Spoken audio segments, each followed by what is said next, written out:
কি কি ভাবছো? এই জায়গাটা কোথায়? তোমরা কি এখানে যেতে চাও? তাহলে আমার পুরো ভিডিওটা দেখো, কারণ আমি এখানে সবটা শেয়ার করেছি।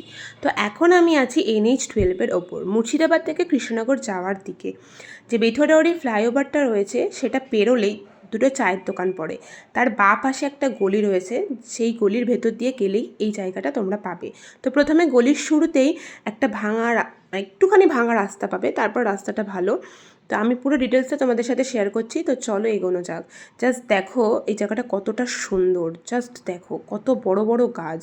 ট্রেনে করে যখন আমি যেতাম না, তখন অনেকেই হয়তো আমার মতো দেখেছো যে এরকম একটা জায়গা আছে, বেথুরাউড়ি ফ্লাইওভারটা পেরোলেই এই জায়গাটা পড়ে। তো আমি শুধু ভাবতাম যে এই জায়গাটা দিয়ে কী করে যাওয়া যায় বা কোথা দিয়ে যাওয়া যায়। তো ফাইনালি আজ আমি খোঁজ পেয়েছি, তোমাদের সাথে শেয়ার করছি। আর দেখলে ওখানে দুটো মন্দির, একটা শিব মন্দির আর একটা কালী মন্দির। তো আমি এবার এই জায়গাটা সম্পর্কে বলি। মানে 45-46 ডিগ্রি তাপমাত্রায় তোমরা যদি এই জায়গাটায় আসো, আমি হলপ করে বলতে পারি 7-8 ডিগ্রি তাপমাত্রা তোমাদের এমনিই কমে যাবে। এত বড় বড় গাছ আর এত সুন্দর একটা নিরিবিলি পরিবেশ, পুরো সবুজ পরিবেশ, মানে প্রকৃতি প্রেমীদের জন্য একদম পারফেক্ট জায়গা। তো এখানে বেশ কয়েকটা গরু দেখতে পাচ্ছ বাঁধা রয়েছে, কারণ এর সামনেই কয়েকটা বাড়ি আছে, যে বাড়িতে অনেক লোক বসবাস করে। বেশ দেখলাম লোক আছে, একদম নির্জন এলাকা বলাটাও ভুল, অনেকে দেখলাম এখানে বসবাস করে, তো তাদেরই এখানে গরু।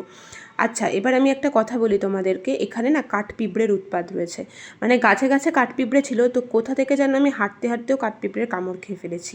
তো তোমরা এই জিনিসটা নিয়ে একটু সাবধান দেখো।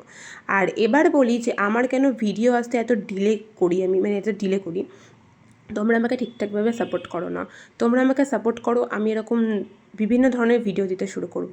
অ্যালফাবেট ডেটিং চ্যালেঞ্জ শুরু করেছি, এই একটা হিডেন প্লেস দেখালাম, আমি আরও অনেক ভিডিও দেবো। তোমরা শুধু আমাকে সাপোর্ট করো, সাবস্ক্রাইব করো, লাইক করো, কমেন্ট করো। তো ব্যাস এইটুকুই। তো আজকের মতো বাই।